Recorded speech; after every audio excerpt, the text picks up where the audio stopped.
So one of the things that happens to many stateless people is they're unable to get any document at all to prove that they exist.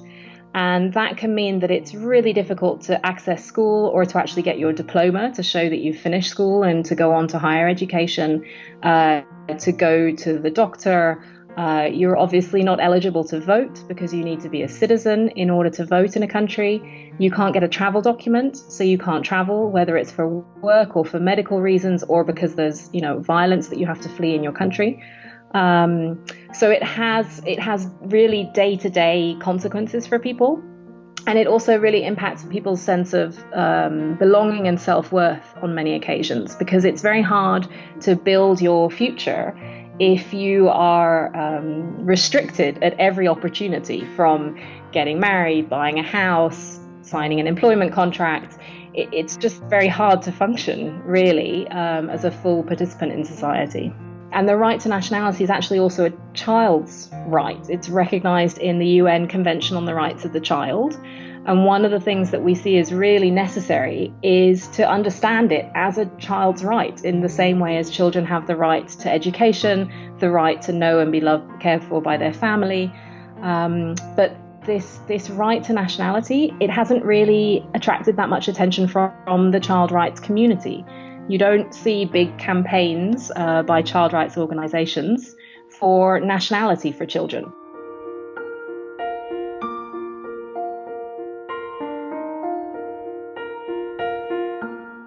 Statelessness can have different causes. Often it has to do with discrimination.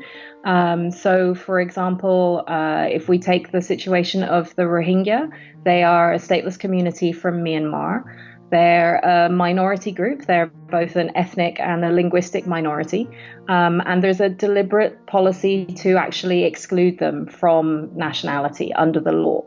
So that kind of situation happens in a number of countries around the world. Also, for example, in Kuwait, there have been problems in Kenya. So that's one way in which it can happen. It may also be that the nationality law itself discriminates. So there are 25 countries in the world where women can't pass their nationality to their children. Only men can do that. And if that's the situation, then if you have the child of, for example, a woman from Syria, and the father is not known, then the woman can't pass her nationality, the father isn't in the picture, and so the child is born stateless. And then I guess the other big cause that's important to mention is that every time borders change and sovereignty changes, and if a state breaks up, like with the Soviet Union or Yugoslavia in the 1990s, and more recently with Sudan,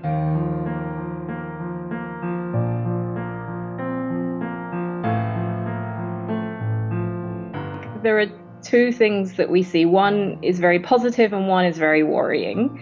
So I think what's very positive is that as overall awareness for the issue has grown very rapidly over the last decade.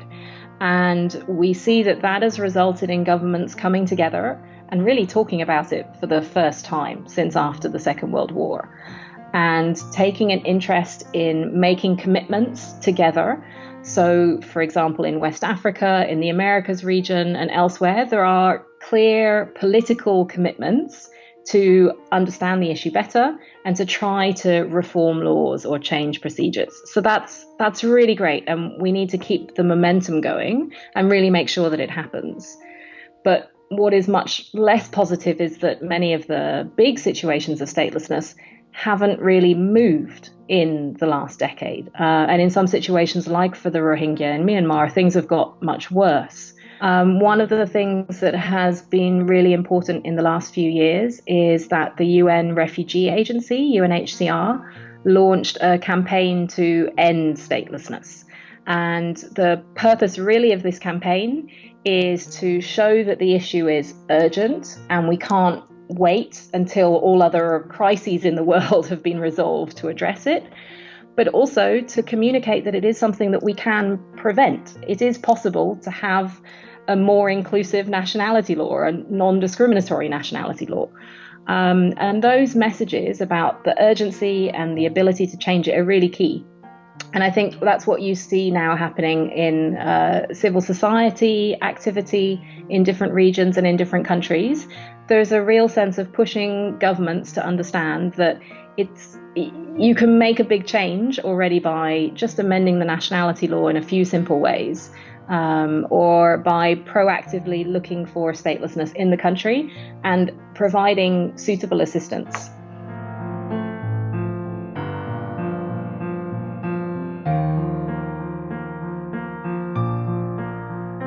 Yeah, I think that overall at the moment, one of the major challenges is that growing xenophobia, growing populism, growing securitization. These are things that we see impacting all fields, also immigration law and documentation and digital identity.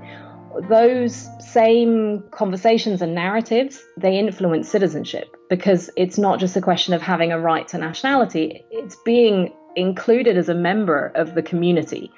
The demand, the thing that we're asking for, is not that easy when it comes to making sure that, politicians get behind it, that the public gets behind it. And so it's really important to communicate very clearly about what this exclusion means, but also work to ensure that communities are not seen as outsiders anymore. And then it will become much easier to actually recognize them as citizens under the law. Maybe the law can change after they have already been accepted by the community.